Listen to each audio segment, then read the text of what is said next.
Hello again. It's been almost 2 weeks since I posted part 1 of this video, and severe cold really put my voice out of action for a while. Plus we've been, of course, as usual, been working on this airplane, and now I think it's part for time 2. And if you remember, we left off in mid-air on part 1, and I'm going to show you a little trick that you can use once you have this airplane yourself. It might actually work with almost all the airplanes. You know that it's hard to really save a flight with X-Plane. It doesn't record all parameters, so getting back to where you left off after the wife said come down here right away, it's kind of hard. And what I like to do in this case is I will set up the plane the way I left it off.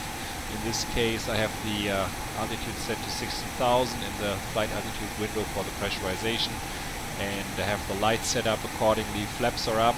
I have 16,000 here in on the MCP, the same speed selected, and now I'm just going to, before I do that, here I put in just the destination this time. We don't need an origin since we are already mid-air, and you see the route. I put that direct VBEX and then the route I put in before, and I'm going to launch myself into the air now, going to the local map.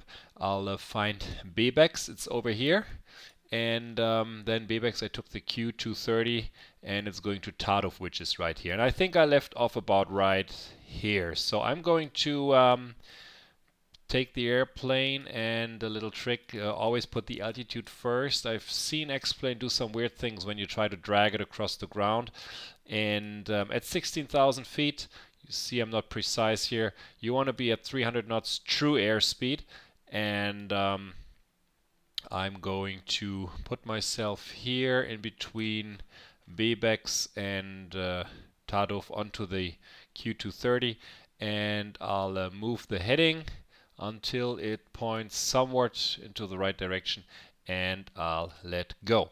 Okay, the plane, or the X-Plane, loads something, and I'm outside the cockpit, but I have my key set up, so I'm going back inside the cockpit immediately. I hit autopilot A, and I hit level change, raise the gear, and you can see that the autopilot modes engaged to the correct parameters to get back onto 60,000 feet. The plane is diving down. I'm going to acquire MCP speed, and I can now move this to the off, release the parking brake. I really don't need it here up in the air, and you see I'm stabilizing at 60,000. It's a little rough ride, but hey, it works. Now I want to get back into the LNAV mode, and if I would just go to the next page here and click on LNAV right now, you see that VBEX is still my first waypoint. The plane would just turn around trying to get back to VBEX. So I'm going to put Exumi into the first line here. That's like a direct Exumi. I'll execute that. Then I can safely go to LNAV. And you see LNAV engages. The plane is tracking towards Exumi and then to Tadov. And of course I also want to go to VNAV. And now the mode switch to VNAV path, FMC speed, and the plane accelerates to the VNAV cruising speed of .571. I can just start the laps time too, so it doesn't look so blank down here. Now we're back in business. The gist of this movie is showing you the VNAV descent, and I'm going to do that. And I also want to show you how versatile the FMS is. We've been spending the last weeks trying to get it crash-proof. I want you to be able to put in pretty much whatever you want without the code crashing, the code saying or hitting some sort of stop. You'll not always get totally same values, it will not always work 100% perfectly on version 1.0, but at least it should get you where you're trying to go, and it shouldn't crash. Of course, if the FMS really acts up, just put in a new origin, maybe the same one again, and then you will clear the route and you'll be able to read everything. Okay, here we get the reset MCP altitude warning. I'm going to do that. The plane cannot leave 16,000 feet or level 160 in this case if the MCP altitude as dialed in up here equals that. So I'm going to clear the warning, and the 737 Boeing airplanes will leave the cruising altitude all by themselves when they hit the top of the descent point if this MCP altitude here allows them to do. Let's see what's going to happen as we near this point. The descent speed should be decimal 727 or 284. Let's switch over, and since we're already at 283 right now, we should be keeping that descent speed pretty much. We've had some trouble with it switching to 240 knots prematurely, and again, you will see some quirky behavior probably sometimes even on version 1.0, but I promise you that we'll chip on it and work on it and do our stuff. Here we go. Get the retard. Of course, the first part of the descent is usually planned as an idle descent. You see the thrust levers are retarding, and the speed is going, or power is going to idle. The auto throttle goes to the arm mode, and now here is the vertical deviation pointer. This is the pre-calculated path that the plane is trying to fly down. It's pitching the plane just to follow this path here, and if the calculation was right, you should see the speed stabilize at the pre-calculated descent speed, and I would say that's working pretty good. 284 is the target speed. That's what we calculated the descent with, and following the path you can see that the speed is really on the money. This might vary depending on if you put it the right way, if you have a headwind or a tailwind. We don't factor those in quite yet. We will eventually, but not quite yet. But for a standard situation like this, you should see pretty good values. I measured them myself and put them into a table, and that should work out within a few knots. If you go over speed, then the FMS will complain and start saying drag required, and if you go under speed, then the auto thrust will kick in and bring you back to target speed, inject a little energy into the system, so to say. Okay, we're preparing for the approach. Another nifty feature here is, since we have the ILS-26 put in, you see the information on the runway here. It's 2,500 meters long, or 8,022 feet. It has an ILS with 108.75, so let's put this in right now. 0.75, that's VHM1, and I'm going to do a flaps 40 approach, so we still need to work on this. This should copy it down with a scratch pad, and then you can insert it here, and with flaps 40 126, I'm going to set up the speed bugs as well, and you know I like to use two of them for flaps 40, so 126, and each VREF plus 15 is 141. Put that. We're coming up on the deceleration point here. This little green circle means there's a deceleration waypoint or deceleration plant here, and that is the point where the speed will switch from the 284 to the 240 knots, which is applicable under the speed restriction altitude. Of course, you'll be able to alter that or remove that as you saw during the climb as well. But if you change any of these speeds during the descent, then there will be a recalculation and you will most likely be off the path. And let's see what's happening here now. You see the FMC speed comes up, the auto thrust goes into command for the speed, and it adds a little power. Now this is not really what we want, but as we're coming up on the deceleration point, you see that the target speed goes down to 240, so that was just a short-lived effect, and the plane will decelerate to 240 knots as we approach 10,000 feet, and see levels off at 10,000 feet. There's the deceleration is pre-calculated distance, and this may or may not be precisely the distance that you need to decelerate. You can see that's why we're in FMC speed mode right now. The auto thrust does add some power again to stay at the 240 knots until the descent starts again, which is, if you look down here right now, and the plane starts descending again and starts coming down. Now at a different angle, and the angle should be in a way so that the plane again at idle power will descend with 240 knots below 10,000. 10,000 feet is my key for turning on the inboard landing lights to increase visibility, protect against bird strikes, and of course we are going to do some other stuff. I'm going to set up the auto brake to 3 for the landing. I'll check my recall, and I can also set up the FO's instruments here. A user rightly complained about me not setting the correct altitude reference here on the altimeters, and I go around that by now, just having 1013 also on the ground, so I don't forget this again, but he was totally right, of course. Now, time to do the approach checklist. We check the recall, cabin control is set, we set up the correct altitude for landing, auto brake is 3, speed box we set on, hold on here, flaps 4126, 4126, and you can confirm that up here with the correct weight and check the VREF as well. And below the transition level, or we already switched, then we can go altimeters 1013 7500 and the FO response in kind, and we are done with the approach checklist completed.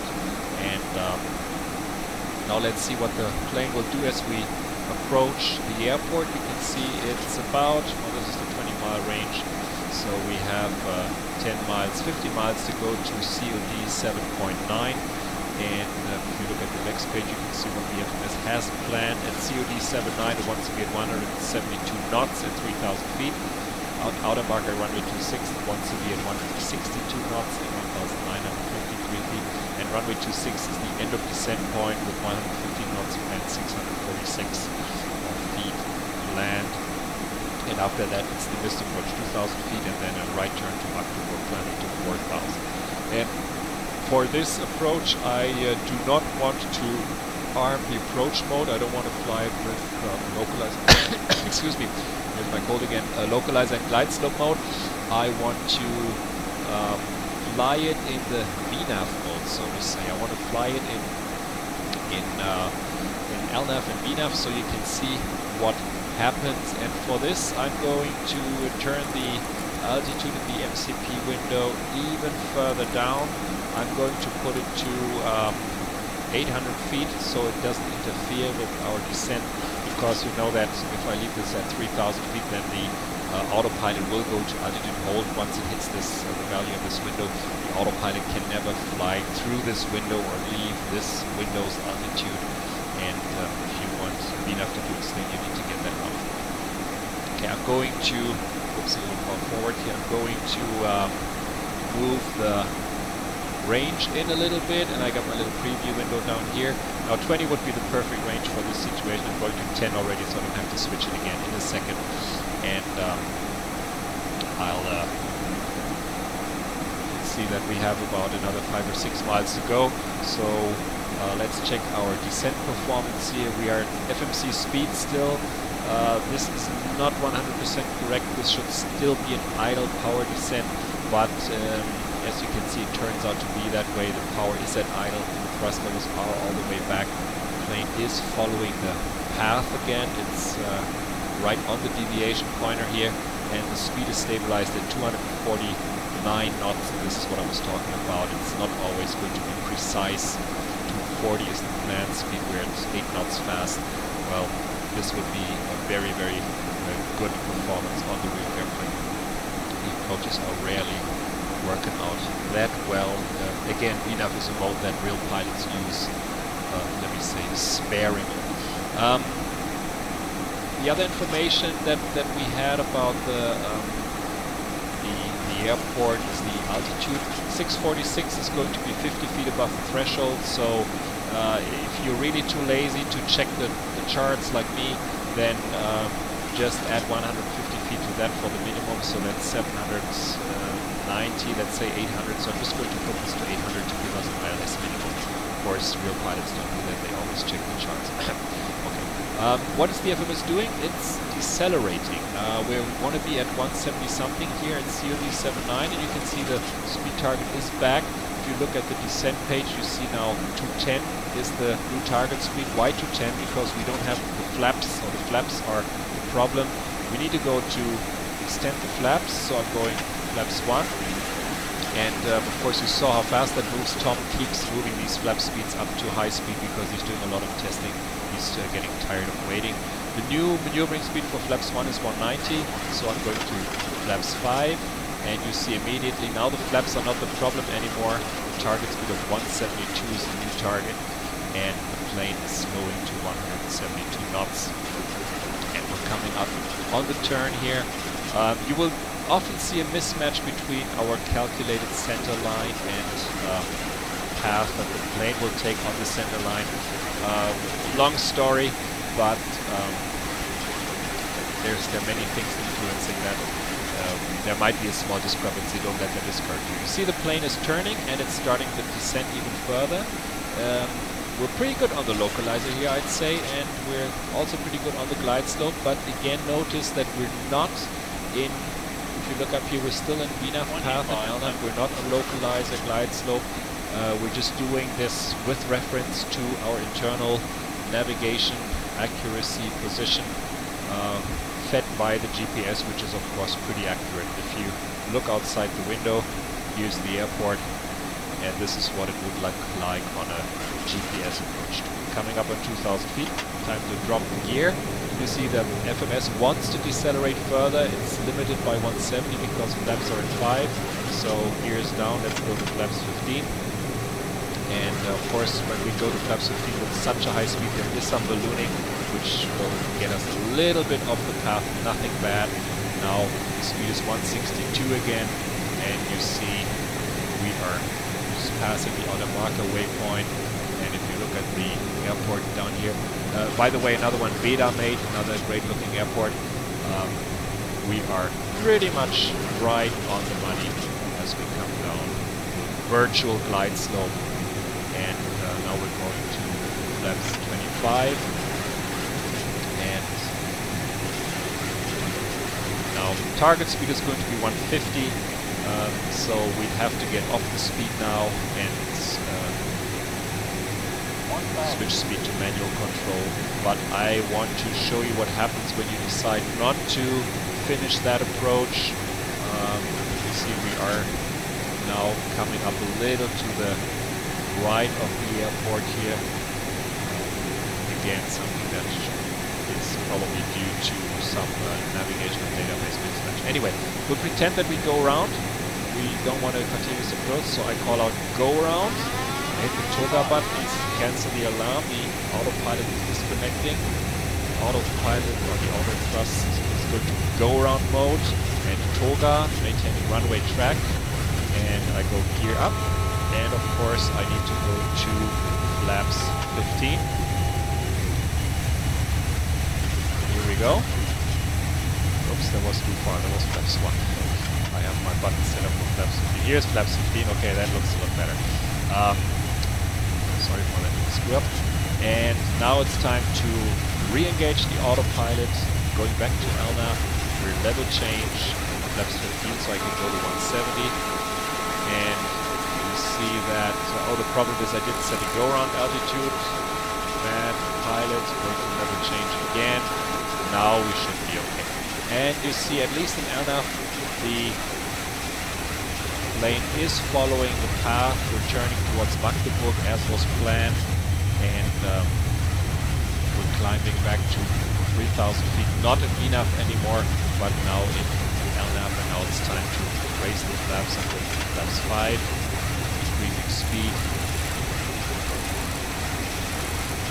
going to 220 knots. That's always a safe speed with flaps 5. Gear lever off, and I need the auto brake for the next approach. Now let's pretend that Magdeburg, which is down there as we turn away from it, is now telling me the airport is closed, we don't want you to be landing here, you don't seem to be a good pilot, and you need to go somewhere else. Now, I know that many people like to fly to their local airports, and I'm going to raise the flaps here. Flaps up, here we go. They like to go to their local airports, and these local airports are probably not IFR airports. They don't exist in the database for these planes. So if I wanted to go to some back of the woods airports and I try to put that into my destination field, it doesn't work. Well, we are reading X-Plane's airport database, and we try to glean information from it to derive what kind of runways are available. And I'll demonstrate by going to Halle Airport, which is Echo Delta Alpha Quebec. And when I put this in, you'll see that the sim pauses for a second right here, because it's checking 35,000 airports until it finds it. And it found it, which is cool. Now I can say, hey, I want to divert to Halle, and let's say what kind of approaches are available. Well, we have no stars, we have 2 runways. I just want to go to runway 11, and it doesn't have any approaches available, but it offers me a runway extension. So that's what I want to do.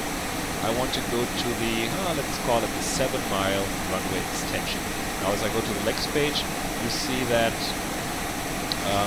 right now we're flying towards the last waypoint here, and I say I want to go directly now to the runway extension of runway 11, and then after that directly to the runway, and I execute that, and immediately the plane is turning. And of course I want to put in the same cruise altitude, let's say 3,000 feet. That's what I'm at right now. Here we go. Now I am in the Econ cruise mode again, and if I increase the range a little bit to see what is going on, you can see right here that we're turning towards the final of runway 11, and there's a 7-mile final to the runway.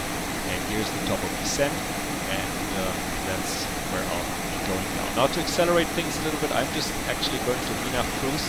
VNAV cruise does not heed the 10,000 feet speed restriction yet. We're working on that. Right now you see we're accelerating to 284 knots, and we'll just pretend that this is okay for now. I'm going to put in or turn the heading button towards the front, and let's prepare for that landing. I'm checking the target speed here again. 126 is fine. We're still on auto brake 3. This is a short airfield. You see the runway is only 1,113 meters. This is a very tight fit for a 737, so I'm going to auto brake max, and I'll have to fly this pretty good. I'm going to deselect the ILS frequency here. I don't want to get distracted by some false information, assuming that I'm okay here, and that I should be okay for landing. So this is it. This is our diversion going, and again, this is something that we're planning for the FMS. We want you to be able to do things on the fly. We want you to be able to change your approach, change your destination, just file a flight plan, so to say. You're flying along and you say, hey, I just decided I want to go to this or that airport. Just put it in the destination, clean up the legs page, put in some approach, put in a runway extension, and just fly where you want and not where the FMS or the database or the way it's coded lets you fly, or lets you. Okay, I haven't been to Halle Airport myself.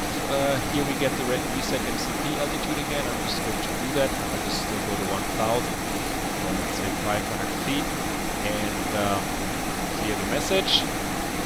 And of course, we need to do our approach checklist again. And once we do that, recall, it's fine, but it will say that we need to set the cabin control. This is a good reminder. The altitude of Halle is, if we don't know it, we check the legs page, 350 feet. So we're going to put this one down here to 350. Here we go. And then we have the auto brake on 4, speed box still set, altimeter is 1013, motion is completed. And let's see. Now with the descent that short, out of 3,000 feet only, chances are that the FMS is going to mess things up. We just watch it for kicks, see what it's doing. We're coming up on the top of descent here.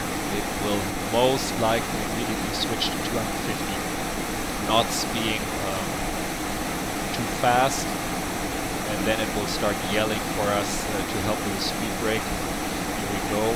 Yes, it's going to 240. There you go, drag required, and it's starting to go down. And before this thing gets out of hand, I will oblige. I'll go to the flight attendant and help the plane come down. You see this, we're starting the descent, and the plane is barreling over the East German landscape like crazy.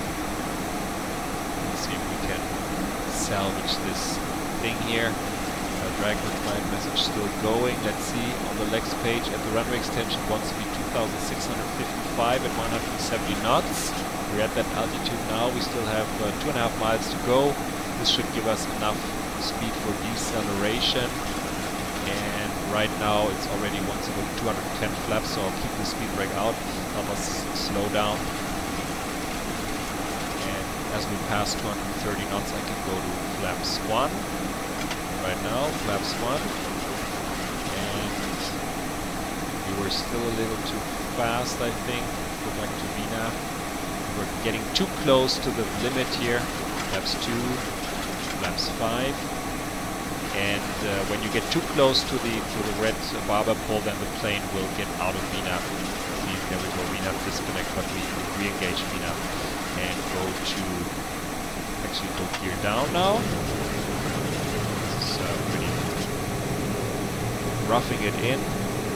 Here's the runway.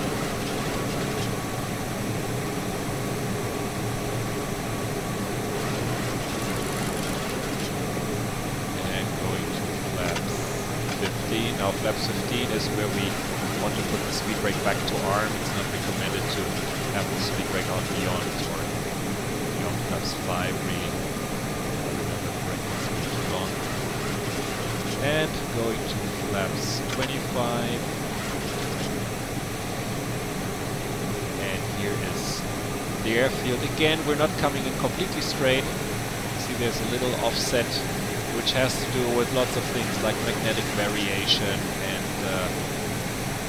stuff that we need to finally error-proof.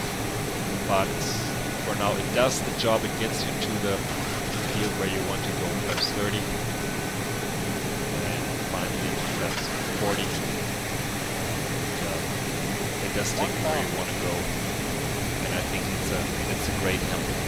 Okay, time for me to take over manually. Of course, I want to see if I can do the landing, so I'm going to vertical speed, putting this one up to a safe altitude of 3,000 from a missed approach.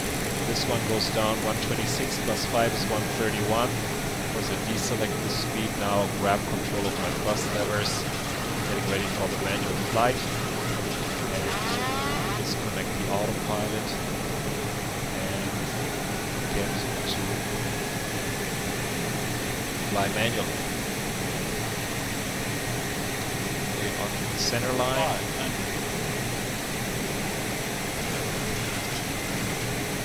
About 59% at 1 should be good. Now wish me luck, I don't have time to redo that a million times. A little low, I would almost say. I want to be pretty much on the 126 as I come in. Again, there's not much room for error on a short runway like this.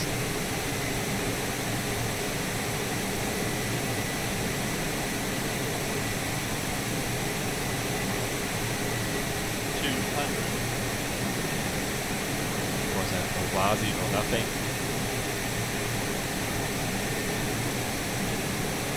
100. Think rate. 50, 40, 30, 20, 10. Think rate. Max manual braking. Max reverse.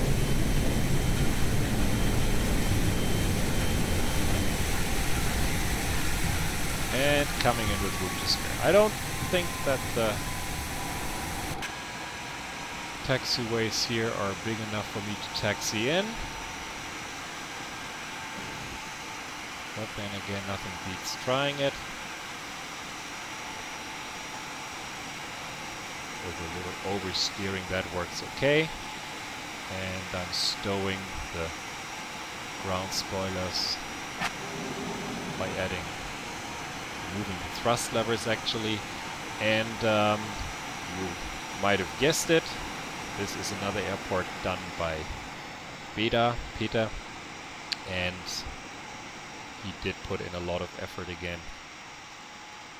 And I'm just going to park the plane here and shut it down real quick. Now, the 737, probably an unusual visitor to Halle, but I hope it is a welcome one.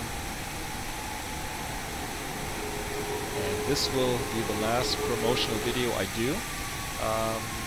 We've said that we're close a couple times, but I think we're close this time. Hopefully within not too many days we will be able to release this.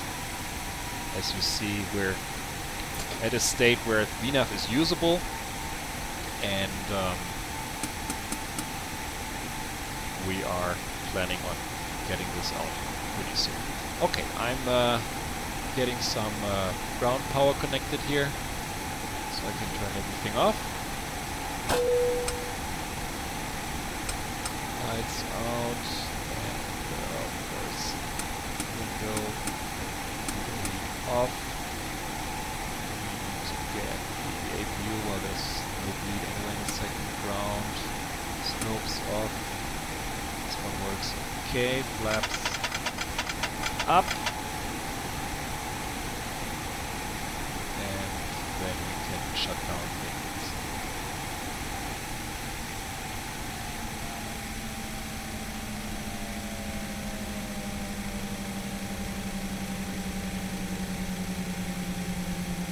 Okay, once they cool down, turn off the anti-collision light. And I'm sure I forgot a couple things, but that's it for now. I hope you enjoyed this little video, and the next ones I'll be posting are actually going to be tutorial videos for the real thing.